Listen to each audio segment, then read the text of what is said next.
Hello everyone, my name is Halvey. In this video we're going to see which character has the highest base stats. This will be for player characters only. These are the stats that I included. I just added them all up to get one grand total for each character. I included Con and Build because in the GBA games and Thracia it is a pretty important stat since it affects attack speed. I still included it in Path of Radiance and Radiant Dawn, though I think it only affects shoving and rescuing in those games. If characters have different bases depending on the difficulty, I used whatever the highest bases are. I added in the transformation bonuses for Lagoos in Path of Radiance and Radiant Dawn. In Path of Radiance, Lagoos have set bonuses depending on the type of Lagoos, and in Radiant Dawn all stats for Lagoos are doubled except for HP and luck, and there is a set bonus to Con. And the reason I did this is because the Royal Lagoos and others like Gifka in Path of Radiance are always transformed anyway, so it wouldn't make sense to use their untransformed stats, so I figured I'll make it for all Lagoos that I use their transform stats. In Awakening and other games, I did not add in bonuses from skills if the unit comes with a stat bonus skill. I did add in the bonuses from Dragon Stones and Beast Stones for Manicheets like Tiki and Noe,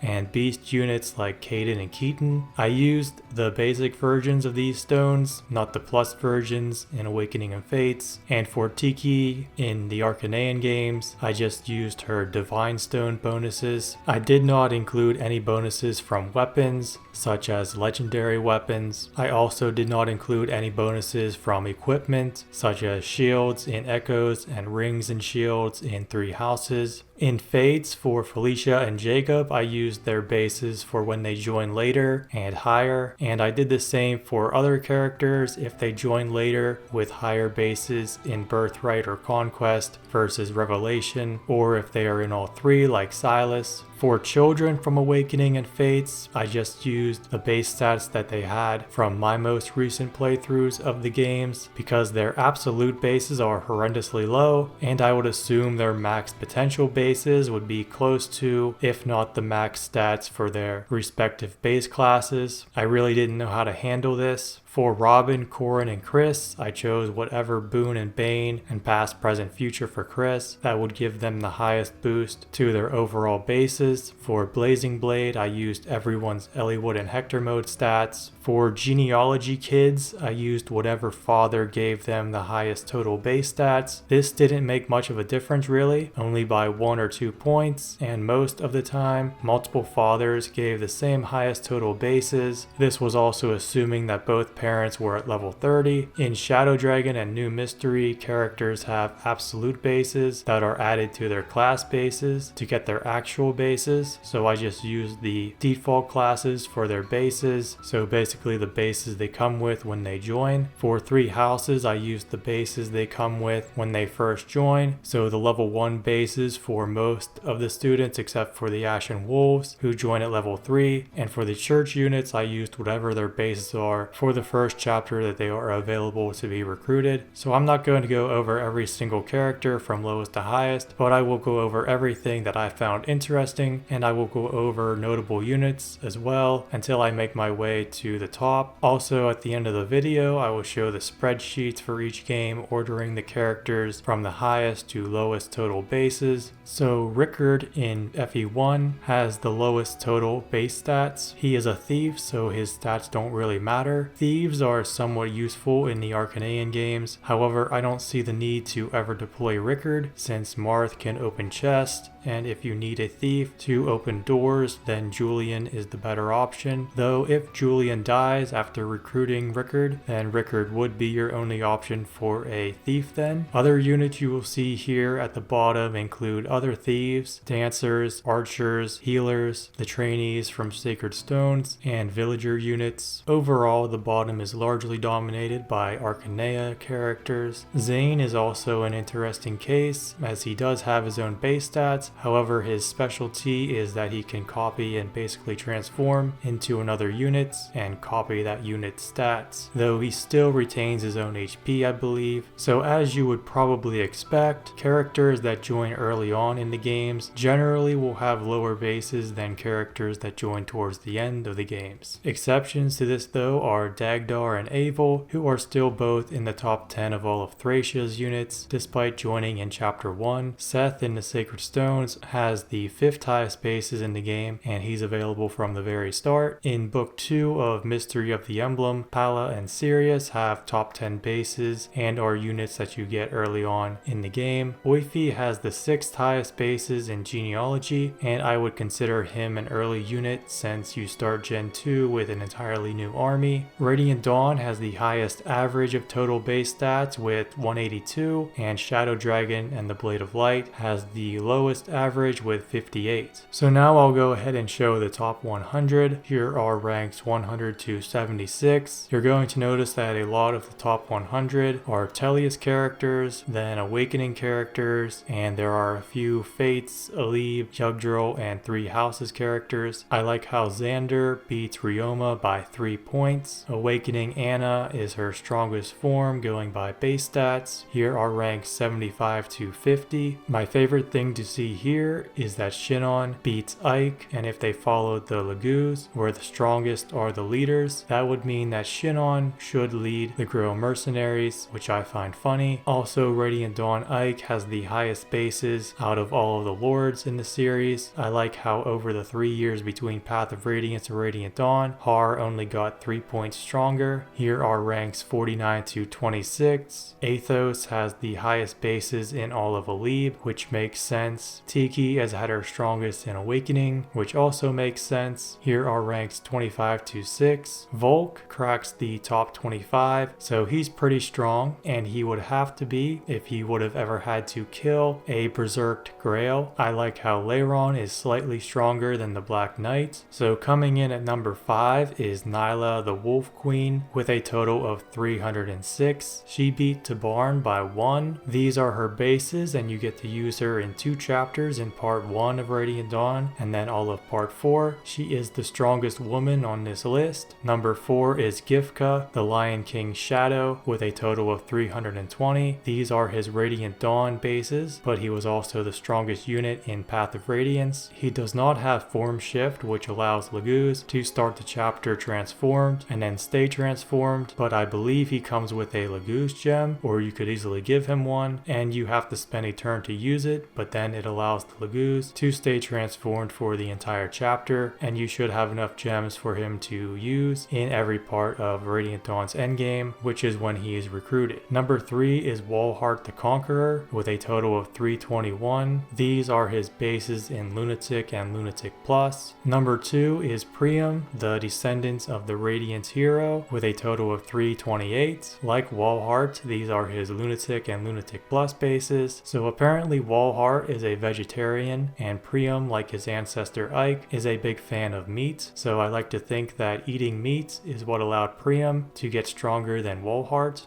And finally at number 1 is Kenagis, the Lion King, with a total of 329, beating Priam by 1. We can also relate this back to how Ike really wanted to spar with the Lion King, but I don't know if they ever did. So I think Ike would be happy to know that his descendant is very close to the Lion King in terms of strength. Now we will see who has the highest individual base stats. Gareth has the highest HP at 82, followed by Priam and Walhart at 80. Walhart has the highest strength at 49, followed by Priam at 45. Nazir has the highest magic at 48, followed by Leiron at 40. Tabarn has the highest skill at 48, followed by Priam at 47. Yenfei has the highest speed at 49, followed by Priam and Nesala at 42. Priam has the highest luck at 41, followed by Leiron at 40. Kenagis has the highest defense at 44, followed by 3 others at 42. Nazir has the highest resistance at 42, followed by Leiron at 40. Gareth has the highest con at 44, followed by Nazir at 36. And in the 3 years between Path of Radiance and Radiant Dawn, Nazir lost a few pounds, so good on him. Goto has the highest weapon level at 20, followed by Lina at 18. Sedith has the highest charm at 20, followed by 3 others at 16. And again, here at the end I will show all of the games, ordering the characters from the highest to lowest total bases, and that is all I have to say for this video. I will also include a link to the spreadsheet in the description. Thank you for watching, and if you enjoyed the video, like, comment, subscribe, and have a great rest of your day.